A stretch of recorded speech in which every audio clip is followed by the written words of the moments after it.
What's going on, y'all? Machiavelli Mills TV. So I'm looking at all the comments from my video that I made about why Deion Sanders, aka Coach Prime, is possibly losing recruits at Colorado. And when I look in the comment section of the video, I'm getting a whole lot of comments saying I'm just hating. I'm a black man tearing down another black man. I'm a coon. All these YouTubers are tearing down another black man like Coach Prime. Black folks are tearing down a great black man and Coach Prime. How could we do this? We're tearing down black men, etc., etc. I'm a black man acting coonish, acting like a coon, all this and all of that, right? And I looked at that and I said, how funny that, people talk about me tearing down another black man. Because a lot of black people worship celebrity so much, in this case, Coach Prime.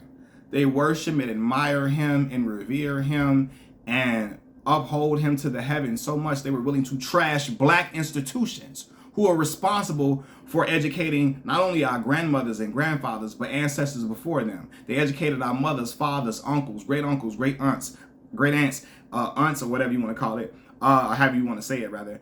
Educated all of our ancestors, a lot of our ancestors that went on to do great things. I saw black people willing to trash these HBCUs because HBCU alums were critical of Deion Sanders leaving the HBCU ranks to go to Colorado, right? In order to cover people, black folks that love Coach Prime and celebrity so much, wanted to cover for Prime so much, they were trashing HBCUs like they were the scum beneath their shoe. Trashing the black colleges, raggedy ass, black ass motherfucking schools, trash ass, raggedy ass, like all of that. All of those were the adjectives used to describe HBCUs. But they were kissing University of Colorado, kissing Colorado's ass. Kissing the ass of a school that got 2% black population. Everybody at Colorado that's black play sports. The other ones either look like Lil Uzi Vert for the most part, or they biracial. And they count them as, they black, whatever. But majority of the black kids at their school play sports, right?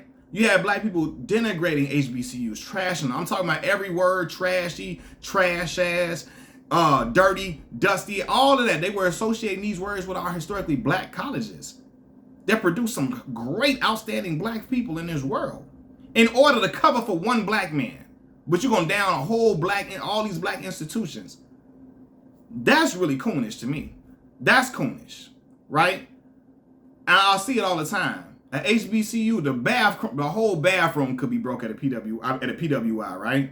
Black folks would be, they'll get it together. They'll fix it. Let the coffee pot be broke at a HBCU. Raggedy ass motherfucking school. Trash ass HBCU ain't never got shit. Po ass, trash ass motherfucking trash. That's how y'all talk about HBCUs. And y'all were willing to do that to cover for Coach Prime, which is coonish to me, right? Not only that, y'all are willing to trash and belittle other black kids at other schools that played Coach Prime because y'all were mad that Coach Prime and them got their ass whooped. What am I talking about? Oregon. When Oregon thrashed, mollywopped, I'm talking about bust Colorado upside the head. Bust them upside the head as they should have done, especially the way Shiloh was talking to them before the game. Shiloh Sanders coming up telling them, I beat all y'all ass. I beat all y'all N-words ass and y'all coach. Talking gangster shit before the game.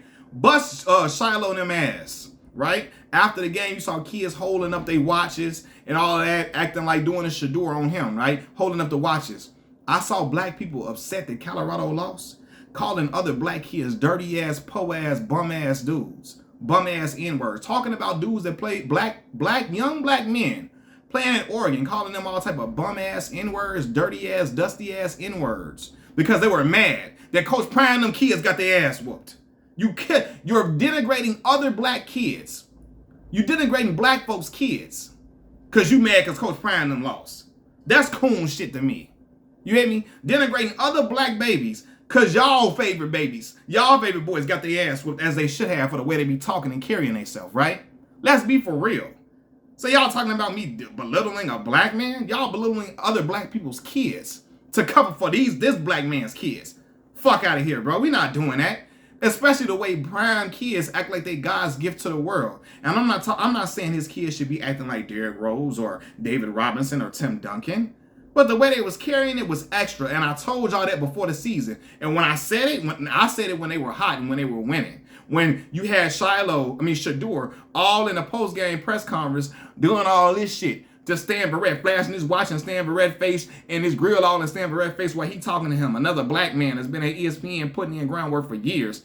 I'm not talking to that grown black man, almost 60 years old, young ass boy flashing his grill and watching his face.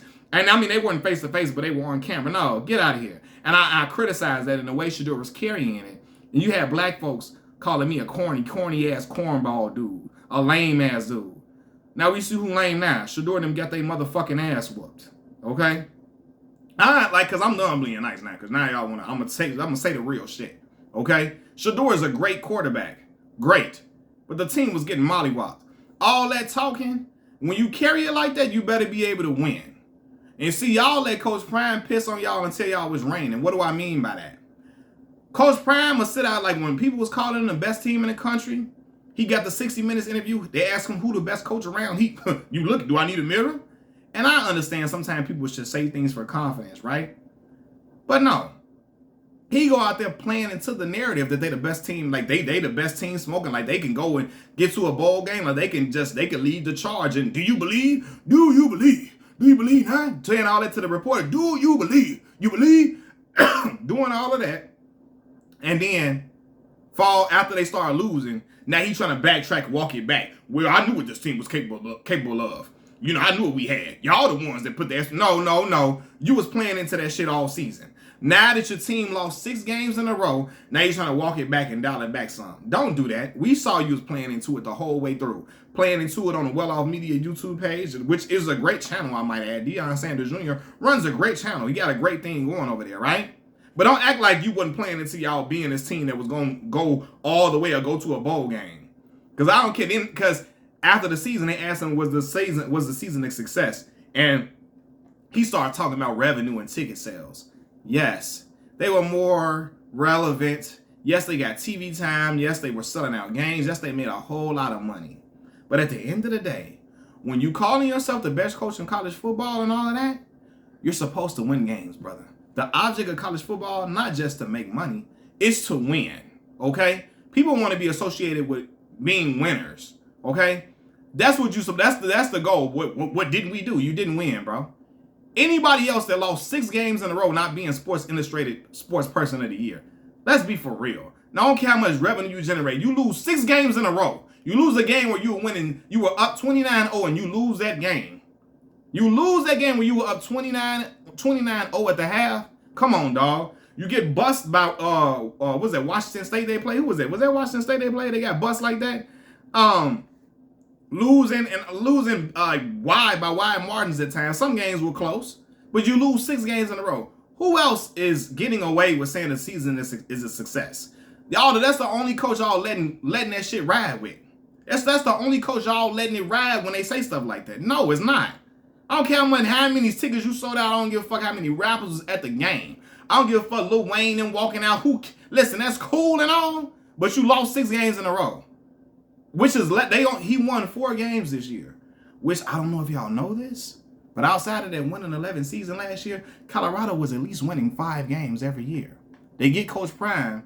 Yeah, they did better than the 1-11 season, but the seasons before Prime got there, they was winning 5 games. They won 4 this year. What happened? Now I know people gonna say Pac-12 was tough this year, but Coach Prime the one that said he had Louis luggage coming in, right? He the one told them boys, I got luggage coming in it Louis. Brother, that luggage was Coach, dog. It might have been Jan Sport, like I said before. So all that talking he doing, when you talk like that, your players gotta write them checks. They gotta cash them checks. You know what I mean? They gotta cash them checks that your mouth was writing. You feel me? Like they didn't cash them, so they lost. You know what I mean? And y'all allowed him to get away with it because y'all love him so much. Any other black coach that lost 6 games in a row, y'all be critical of them. Critical of them because it's Prime. We letting it ride and we letting it go. Don't talk about Prime. Talk about Prime kids. You feel me? Don't do it. And then him throwing the offensive line under the bus publicly. I don't give a fuck if we all knew the offensive line was bad. You don't go in front of the media and say, "Oh, the answer we get new linemen." Whoa, what? That's what you're gonna say? How you gonna galvanize them to come back to practice the next day? No. Certain things, a certain way that you do everything. It's a certain way to galvanize them players to come to practice. Like future Hall of Famer Shady McCoy. LaShawn McCoy is the biggest Coach Prime fan. He like, I don't agree with that at all. No.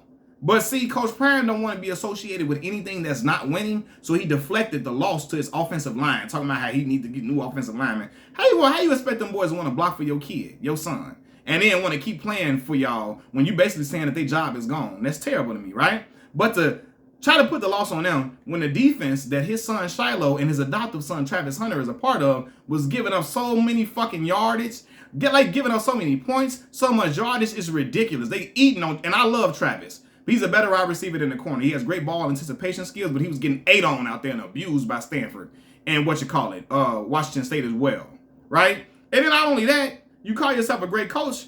You say you're the best coach in college football. Prime has shown terrible clock management at times, terrible play calling, not using timeouts correctly when he should. Because how the hell you don't call a timeout when your team is losing a 29-0 lead against Stanford? Terrible Stanford team. No timeouts called during the time. And again, let me just say this. How is a season a success when you don't even make a bowl game? Not making a bowl game is not okay. Especially if you bringing in Louis, as he said, Louis. You brought in Louis and you didn't make a bowl game. Come on, dog. It's not a success. I don't care how many fucking tickets you sold. Peace.